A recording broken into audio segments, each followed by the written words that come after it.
தேர்தல் செயல்முறையை எளிதாக்கவும் நம்பகமானதாக மற்றும் வெளிப்படை தன்மையுடனும் மாற்ற இந்திய தேர்தல் ஆணையம் கடந்த 6 மாதங்களில் 28 புதிய முன்னெடுப்புகளை மேற்கொண்டுள்ளது. இந்த முன்னெடுப்புகளானது 6 பகுதிகளாக பிரிக்கப்பட்டுள்ளது.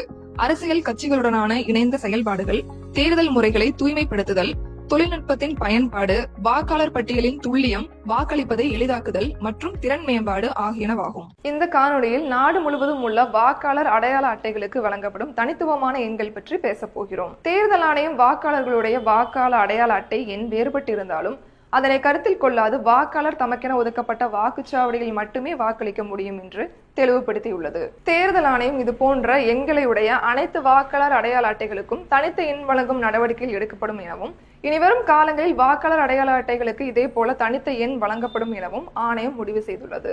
அடுத்த காணொளியில் இந்திய தேர்தல் ஆணையத்தால் மேற்கொள்ளப்பட்டுள்ள பிற முன்னெடுப்புகளை பற்றி காண்போம். இது போன்ற இந்திய தேர்தல் ஆணையம் தொடர்பான மேலும் புதிய தகவல்களுக்கு எங்களது அனைத்து சமூக ஊடக தளங்களை பின்தொடரவும் மற்றும் சப்ஸ்கிரைப் செய்யவும்.